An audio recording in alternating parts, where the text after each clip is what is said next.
Começa agora o programa Mais Saúde, o programa aqui da TV Guarulhos que tem todo o cuidado com você aí de casa.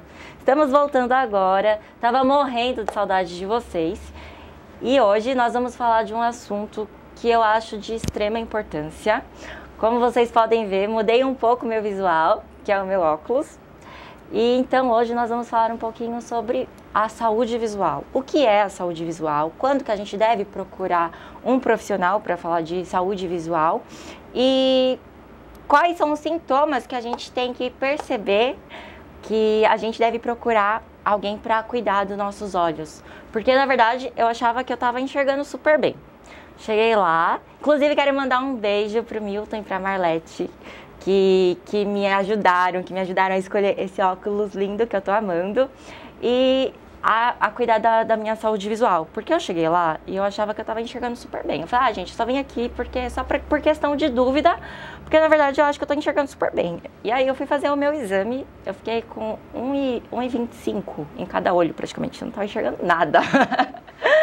Então hoje, pra gente falar sobre saúde visual, a gente convidou um entrevistado super especial, que sabe tudo sobre o assunto. O nosso entrevistado hoje é o professor Celso dos Santos.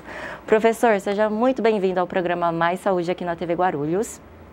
E conta um pouquinho pra gente como você iniciou nessa carreira de saúde visual. Bom, boa tarde a todos os seus telespectadores.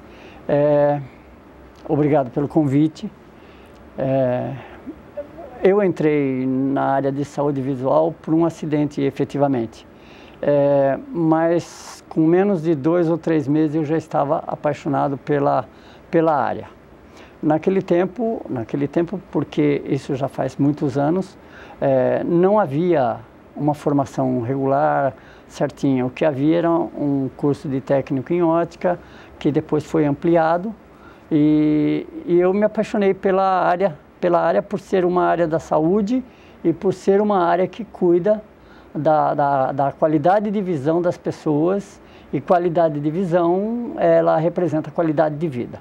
Certamente. Né? E conforme a profissão foi se estruturando, eu fui mergulhando cada vez mais no aprendizado da área de saúde visual. Certo. E foi isso, mas foi um acidente mesmo. Professor, então agora vamos aprofundar um pouquinho mais o assunto para explicar para o pessoal de casa o que é, na verdade, uma saúde visual. Voltando para o lado da optometria, o que seria uma optometria e a saúde visual? Muito bom. Primeiro, é preciso fazer uma distinção clara das áreas que transitam dentro do assunto que envolve os olhos e a visão, né? Perfeito. Então, é muito divulgado, não só aqui, mas no mundo inteiro, que os profissionais que transitam, que trabalham na área de saúde, na área da visão, são 3. Um é o óptico, que é responsável por confeccionar os óculos. O outro é o médico oftalmologista, que é aquele que cuida da saúde do olho, da saúde ocular. E este médico oftalmologista, em vários países, mesmo no Brasil e em outros países, ele também faz a parte de saúde visual. O optometrista é o profissional especializado em saúde visual. Para fazer uma distinção clara entre um e outro... Que seria os 3 ossos dos olhos. Exatamente. Os 3 ossos dos olhos, exatamente. Perfeito. E a distinção clara entre o optometrista e o oftalmologista é que o oftalmologista transita pelas 2 áreas. Ele tanto cuida da saúde do olho, como ele cuida da saúde visual. E qual é a diferença entre cuidar da saúde do olho e cuidar da saúde visual? Um é saúde ocular, aquele que cuida da estrutura do olho para tratar de patologias. Já o optometrista, aqui no Brasil, né, em muitos países, ele não cuida da parte de patologia do olho, ele cuida da saúde da visão. A visão, na verdade, ela é parte é a função da estrutura. O olho e todo o sistema visual, né, precisa estar saudável como estrutura, mas ele é quem possibilita a saúde visual. Um cuida da estrutura, o outro cuida da função. Certo, perfeito. Então, da visão, então. A principal diferença entre um profissional que cuida da optometria e um profissional que cuida da oftalmologia é que um cuida dos olhos em si e o outro cuida da parte da visão. Da visão. Isso. Então eu diria assim, para deixar bem simples, é assim, o oftalmologista ele atua nas duas áreas. O optometrista simplesmente não mexe com patologias. Perfeito. E então vamos explicar para o pessoal de casa como seria que esse profissional optometrista, como que ele atua, qual é a metodologia que ele usa, o método, como que ele pode conversar, no caso, com o paciente dele. Então, como seria a forma de atuar do optometrista?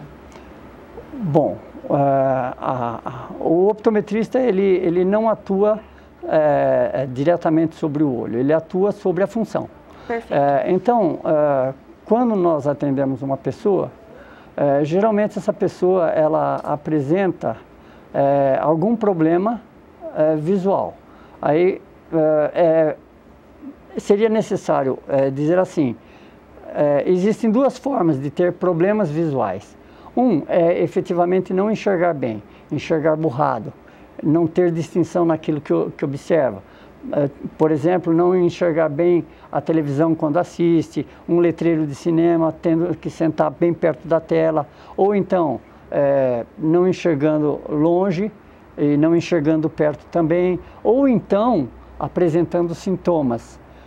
Os problemas visuais, via de regra, eles apresentam sintomas incômodos. Olhos que coçam, olhos que ardem, olhos que lacrimejam, dores de cabeça dos mais diversos tipos. Então, o problema visual, ele não se encerra só no não enxergar bem, mas ele encerra também uma quantidade de sintomas que são causados, esses sintomas, pela função inadequada dos olhos. Certo. Basicamente. E aí, no caso, então assim, como que é realizado o exame? O exame, isso. Então, quando nós recebemos um paciente que nos procura, nenhuma pessoa vai a um médico ou vai a um optometrista ou a um profissional de outra área da saúde qualquer se ele não tiver algum problema. Então, se um profissional recebe um paciente, esse paciente vai à procura de solução para o seu problema, o problema ele é descrito pelo paciente. O nosso atendimento começa como todos os profissionais da saúde, pelo conhecimento do problema. O paciente nos reporta o seu problema e a partir da informação que recebemos, né, da descrição dos seus problemas, dos problemas que o profissional recebe, aí nós estruturamos, nós temos um protocolo de atendimento que tem uma série de etapas de avaliação de cada uma das funções visuais. Né? Perfeito. E a partir daí, nós temos um conjunto de equipamentos, um conjunto de técnicas para fazer a avaliação e efetivamente determinar ou a visão inadequada ou a disfunção de alguma das estruturas que compõem o aparelho visual. Perfeito. Então, na verdade, o optometrista ele faz todos os exames para poder distinguir o grau que assim, até que grau o paciente pode usar, seria basicamente exatamente, isso. Exatamente, E existe, assim, alguma contraindicação do optometrista, ou até onde o optometrista ele pode ir, até onde a área dele está atuando? Sim. Bom, vou reforçar um pouco o que eu estava dizendo. Quando um optometrista faz a avaliação da saúde visual de uma pessoa, obviamente ele vai identificar problemas que resultam, na maioria das vezes, na prescrição de óculos, de lentes, né? Que podem ser óculos ou lentes de contato. Eventualmente, o optometrista ele precisa transcender ou ultrapassar a simples prescrição do óculos, e aí ele pode pensar em fazer terapias visuais, né, que permitam recuperar algumas das funções. As funções são várias, né? Envolvem movimento dos olhos, leitura, visão de perto, visão de longe, né? São essas as condições que o profissional visa melhorar, né? Ele objetiva melhorar essas condições. Onde é que está a nossa limitação? A nossa limitação está quando nós nos deparamos com um paciente que apresenta algum problema que é problema da saúde, ou da saúde ocular, ou de saúde geral, né? Então, quando encontramos um problema dessa natureza, ou de uma patologia, de uma moléstia, de uma doença que esteja nos olhos, nós fazemos o encaminhamento para o oftalmologista. Muitas vezes, o problema pode não estar para o oftalmologista, mas pode ser um distúrbio de sistema nervoso, de falta de comando em uma das estruturas. E aí o profissional indicado pode ser o oftalmologista, que vai encaminhar também para um neurologista. Mas dependendo da disfunção, é possível encaminhar também para um neurologista ou outros profissionais. Ah, perfeito. Então o optometrista ele consegue assim saber qual é o encaminhamento que o seu paciente deve ir. Sim. E essas terapias que você comentou rapidinho, é algo que o optometrista ele pode estar passando para o seu paciente, e o paciente ele sempre tem que realizar com o optometrista, ou o paciente pode estar fazendo em casa? Como funciona essas terapias? As terapias, não, toda terapia precisa de acompanhamento. Obviamente que essa é uma especialidade, é uma especialização que existe dentro da optometria, né? Essa especialização, ela tem que ser acompanhada, né? Então, há optometristas que fazem prescrição de terapias, né? Mas as terapias, elas também podem ser de duas naturezas. Tanto aquela terapia que é executada, ou exercida, ou feita no consultório, mas também há a terapia que o optometrista determina que seja feita em casa. Entendi. Qualquer uma dessas situações é sempre para melhorar a condição visual. Perfeito. Por que eu gostei do assunto de optometria? Estudando um pouco, eu tive uma reunião antes com o professor Celso, que é bacharelado em optometria e dá aula na faculdade Brás Cubas. A gente fez reuniões antes, conversei com a Marlete, que é da Poliópticas, e a gente fez toda uma reunião. E eu me encantei com o assunto pelo fato de que muitas vezes a gente acaba deixando a saúde visual um pouquinho de lado, né? Que foi o meu caso. Eu faço, na verdade, aula de sistemas, e uma vez eu cheguei atrasada na minha aula e eu sentei no último lugar. E quando eu sentei no último lugar, a aula, como é feita tudo com computador, tiveram que apagar algumas luzes, e aí foi aí só que eu percebi que eu não estava enxergando muito bem, né? E quando eu falei com uma profissional optométrica também, ela falou assim: olha, Isa, para quem está com 1,75 mais ou menos de grau, 1,25, você está começando com um grau alto. E eu cheguei lá, a professora falou assim: na verdade eu tô aqui só porque assim, eu senti um pouquinho de dor de cabeça, mas eu acho que eu tô enxergando super bem. E então assim, a saúde visual é algo que a gente vai deixando de lado, né? Sim. Então às vezes a gente sente assim uma dorzinha de cabeça, a gente acha que é porque tá cansada, essas coisas. E conversando com a Marlete, ela falou assim pra mim assim: Isa, o assunto optométrico ele é tão importante quanto qualquer outra parte da saúde. Porque muitas vezes os pais hoje na correria, eles não prestam atenção assim na saúde da criança. Às vezes a criança tá falando assim com a gente, assim, né, apertando os olhos, lógico. A gente tirar. Tá falando assim, apertando os olhos, e a gente não percebe que isso já é uma disfunção óptica, né?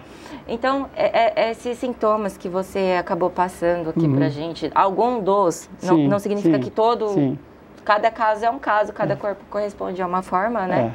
Mas eu achei o assunto de optometria muito interessante. Eu poderia dar um dado que eu considero importante, né?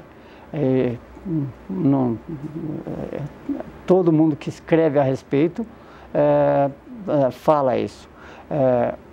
Aproximadamente 80% das informações que nós recebemos, que o nosso organismo recebe, elas vêm pelos olhos. Então, quando o olho é importante porque 80% daquilo que nós aprendemos vem pelos olhos, né? Esse é um primeiro fato. Segundo fato, que você menciona bem, quando a saúde visual é deixada de lado, principalmente em crianças, que é a fase muito importante, porque a criança está em fase de crescimento, o organismo ainda está se estruturando, toda a parte neurológica tem uma certa plasticidade, ainda está se moldando, né? Quando a saúde visual não é adequada, o que nós temos é dificuldades de aprendizado em muitas crianças. Crianças que muitas vezes abandonam a leitura porque tem um sintoma qualquer, dá uma dorzinha de cabeça, dá isso, daquilo, a criança procura o caminho melhor para ela, aquele que é mais confortável. Ela não tem uma consciência de que aquilo é necessário. Ela está lá, está aprendendo, está na escolinha, está isso, aquilo, se diverte e não quer saber de problemas de dores disso ou incômodos dessa ou daquela natureza. E muitas vezes os pais não percebem. E muitas vezes os adultos não percebem que precisam de uma lente de miopia de 1,25, qualquer coisa assim, porque, na verdade, nós não nascemos com um parâmetro de visão consciente. Nós só vamos, por exemplo, descobrir que não enxergamos bem quando você está com uma colega do lado, ela enxerga quem está do outro lado da rua e você não enxerga. É verdade. Gente, o assunto aqui está muito bom. Tem muita coisa ainda para falar, mas eu vou chamar o comercial. Não sai daí que daqui a pouco a gente volta com mais entrevista com o professor Celso. Não sai daí. Um dos maiores anunciantes da TV brasileira é o governo federal. Em 2015, empresas públicas como a Caixa Econômica, Banco do Brasil e Petrobras juntas investiram 4 bilhões e 200 milhões de reais em propaganda televisiva. Essas instituições ultrapassaram os investimentos de grupos comerciais fortes, como Coca-Cola, Nestlé, Volkswagen e também os 2 maiores bancos privados do país, Itaú e Bradesco. O anúncio do poder público devido à origem dos recursos não pode seguir a mesma lógica das corporações privadas, mas sim promover a regionalização das ações de comunicação. Por isso, parecer de 2009 da Advocacia Geral da União autoriza o governo federal a veicular publicidades institucionais nos canais comunitários. Essas emissoras são a voz de diversos setores da sociedade civil organizada, tais como associações de bairros e comerciais, comunidades árabe, judaica, italiana, portuguesa, japonesa, dentre outras, movimentos sociais e minorias, sindicatos de trabalhadores e patronais de inúmeras categorias, como industriais, engenheiros, economistas, funcionários públicos, advogados, só para citar algumas.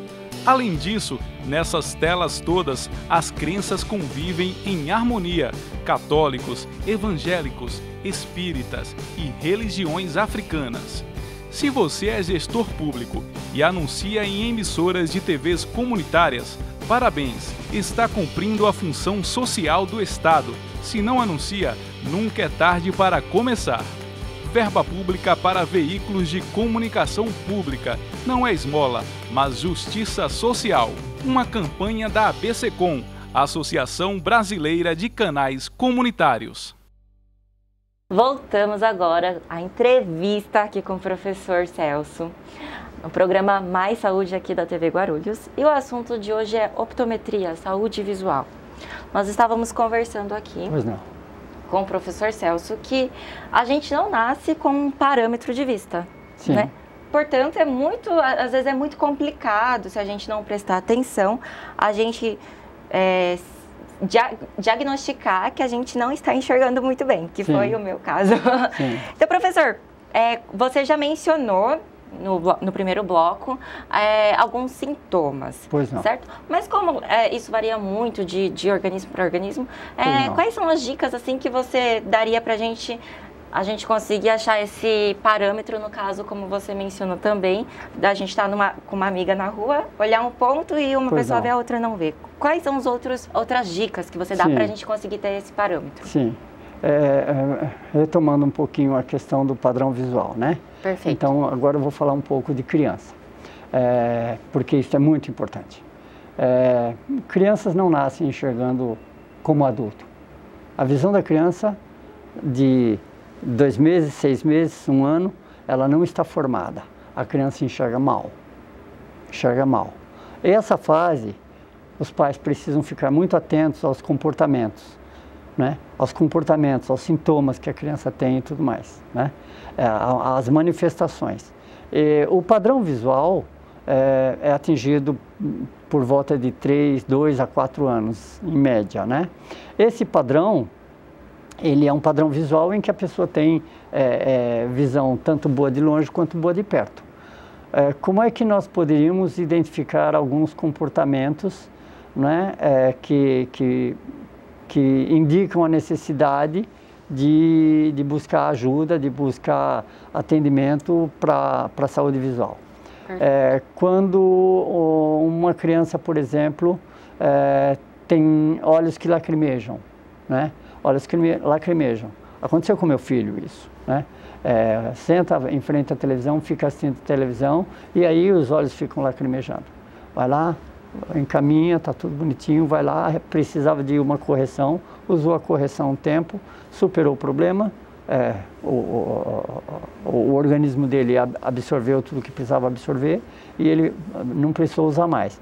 Mas os sintomas assim, quando, por exemplo, uma criança vai assistir uma televisão, ela, ao invés de sentar na poltrona, assim, ela vai lá e fica encostada na televisão. Então, ali tem um sintoma. Uma criança que toda hora fica esfregando o olho, coçando o olho, isso aí é outra coisa. Pessoas que têm dificuldade de visão de longe, eu já falei, ler letreiro de TV ou de cinema.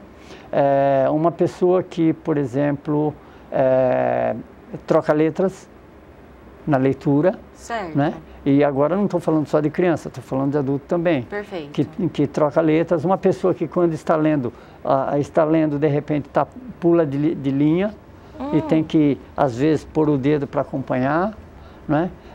E os sintomas, esses são mais visíveis, mas existem aqueles que são mais de sentir, né? Que são sintomas. Os sintomas a gente não vê. Uma pessoa está com dor de cabeça, a gente não vê que a pessoa está com dor de cabeça, ela precisa reportar, né? Certo. Dores de cabeça, olhos que lacrimejam, olhos vermelhos. Olhos vermelhos podem ser um problema de saúde ocular, quando tem uma conjuntivite, uma blefarite, uma patologia qualquer, né? E essa área não é a área do optometrista, perfeito, né? Mas nós também temos olhos vermelhos que são por esforço visual, né? Há algumas condições visuais, as condições visuais não são complexas, né? A grande maioria da população tem alguma noção do que seja miopia ou hipermetropia ou astigmatismo, isso é mais ou menos comum se falar, né? Mas cada uma dessas condições visuais, elas apresentam determinados sintomas e esses sintomas precisam ser reportados para alguém, para que a pessoa tenha qualidade de vida fazendo correção visual. Perfeito. Ou seja, usando óculos, usando lente de contato, né? Crianças, por exemplo, que não gostam de brincar com, por exemplo, crianças que não gostam de jogar bola, crianças que não têm determinados comportamentos que exijam uma visão, não uma visão de longe. Aqui tem um problema também, né? Então, assim, outro problema que eu acho que é importante, e ainda falando de criança, é o comportamento dos olhos. Eles têm que transitar, se movimentar sincronizados, né? Qualquer movimento que seja percebido que não seja sincronizado, tem que procurar um profissional, porque ali está um problema que pode progredir para uma deficiência de desenvolvimento que depois não se recupere, né? Bom, deixa eu fazer a minha perguntinha para fechar, Bia, rapidinho. Quando a gente está falando de saúde, pode perceber que o tempo todo, ou a grande maioria do tempo, a gente fala muito sobre leitura, né? Sim. Que acaba falando de, talvez, educação. Sim. Né? Então, a saúde visual, apesar de falar da saúde em si dos olhos, ela acaba também trazendo um grande benefício, né? Que seria um benefício mais de interesse público mesmo, na verdade? Não tem dúvida. Principalmente se a gente for falar na área infantil, na área da criança. infantil, o aprendizado todo, ele está vinculado à visão. A visão a visão é enxergar cor, enxergar forma, enxergar movimento, né? Enxergar contraste, claro, escuro. Então, esses são atributos visuais que, se uma pessoa não enxerga ou enxerga mal, ela perde. Exatamente. Então, ela não tem a percepção de claro e escuro, ela não tem uma percepção boa de cor, de movimento, se ela não tem a visão adequada, né? Ou seja, estamos falando de situações extremas, né? Mas a perda em qualquer uma dessas situações, ela é muito grave para o aprendizado de uma forma geral, né? De uma forma geral. Gente, como vocês podem ver, é mencionado palavra por palavra que, assim, a gente tem ainda muito que falar sobre esse assunto. Sim. Muito obrigada pela sua presença aqui no Mais Saúde. Você já está convidado para vir mais vezes falar sobre a nossa saúde visual. E, gente, vou me despedir de vocês. Quero agradecer a toda a equipe da TV Guarulhos que me abraçaram novamente aqui, com todo carinho. Acho que vocês estavam com saudade do trabalho que eu dou para vocês. E não sai daí, continua com a nossa programação aqui da casa. E até o próximo Mais Saúde. Um super beijo para vocês.